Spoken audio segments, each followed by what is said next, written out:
دیکھو میرے پاس ایک صاحب کا فون آیا کہ میرے ابا ایسے، میرے ابا ایسے، میرے ابا ایسے. میں نے کہا بھائی اللہ تعالیٰ نے بیوی بدلنے کا تو اختیار دیا ہے، اگر مجبوری ہو ابا بدلنے کا اختیار نہیں دیا. جیسے بھی ہیں وہ انہی کا احترام کرو بھائی. اب انگریز اولڈ ہاؤس میں جمع کرا دے گا کیونکہ قانون اجازت دیتا ہے، ہم بھی جمع کرا دیں اگر ہمارا قانون اجازت دے، لیکن اللہ کا قانون اجازت، اگر گورنمنٹ اجازت دے بھی دے تو اللہ اجازت نہیں دے. وہ بڑے پریشان تھے، یار ابا ٹارچر ہی کرتے رہتے ہیں ہر وقت.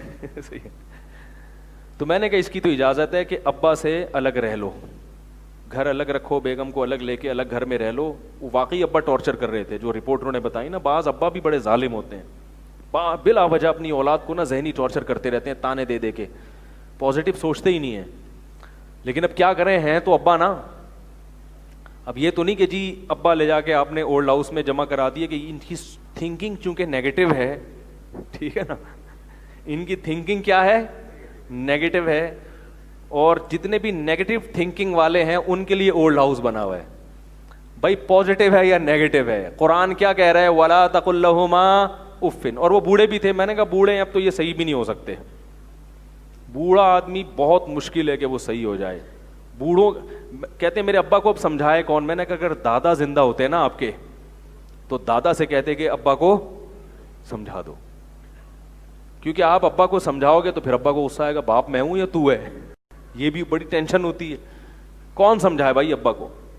تو مجھے کہنے لگے آپ سمجھا دیں. میں نے کہا مجھے وہ مانتے ہیں، ہر مولانا کو ہر آدمی تھوڑی مانتا ہے، ہر مفتی کو. وہ کہیں گے میں نہیں مانتا. میں ایک دفعہ وراثت کا مسئلہ حل کرنے کسی کے گھر میں گیا، میں نے بتایا اس بہن کا اتنا حصہ، بھائی کو غصہ آ گیا تو اس نے کہا نہیں اتنا نہیں ہے. تو انہوں نے کہا یہ مفتی صاحب، انہوں نے کہا میں اس مفتی کو نہیں مانتا. کر لو کیا کرنا ہے بھائی. تو جب تک سارے مانیں گے نہیں تو ہم کیسے فیصلہ کریں گے بھائی. تو میں نے کہا کسی بھی مفتی سے کرا لو، بہن کا اتنا حصہ بنتا ہے. کہہ رہے نہیں میں اس کو نہیں مانتا. وہ ٹرخانا چاہ رہا تھا کہ وہ ہڑپ کرنا چاہ رہا تھا بہن کی وراثت.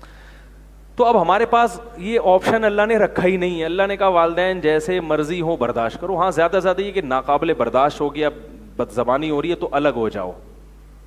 کہہ رہا الگ بھی نہیں ہونے دینے. میں نے کہا یہ الگ آپ کا حق ہے. جوان ہو گئے اور بیوی بھی آپ کی رہتی ہے ساتھ میں تو قریب میں ہی کہیں گھر لے لو. ابا سے روزانہ صبح شام ڈانٹ کھانے کی نیت سے جایا کرو، تاکہ اچھی توقع رکھ کے جاؤ گے، پھر ڈانٹ ملے گی تو ڈپریشن ہوگی.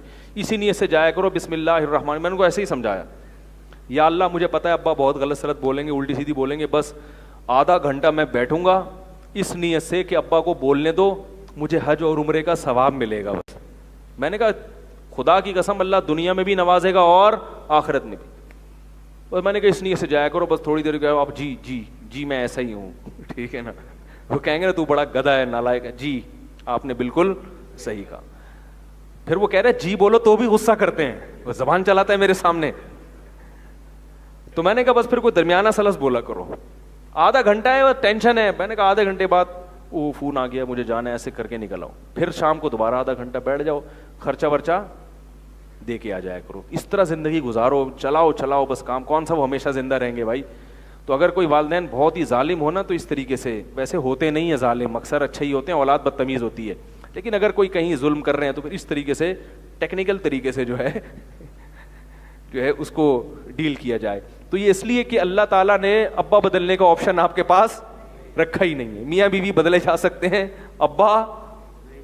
اور دیکھو ابا بھی اولاد کو برداشت کرتے ہیں. اگر اولاد بگڑ جائے تو ابا کبھی نہیں، اگر گھر سے نکال بھی دے نا غصے میں تو پھر ابا کی نیندیں اڑ جاتی ہیں، کہاں ہے میرا بیٹا تلاش کر کے لاؤ. تو ایسی محبت اللہ نے والدین اور اولاد میں رکھی ہے کہ یہ ایک والدین اولاد کے بغیر نہیں رہتے اور اولاد چاہتی ہے کہ والدین کے بغیر ہم رہ لیں. تو بھائی جب انہوں نے اتنی محبت دی ہے تمہیں تو اللہ کہتا ہے کہ اب ان کو بھی بڑھاپے میں محبت دو، عزت دو، ان کو برداشت کرنا پڑے گا. تو یہ کس کا حکم ہے؟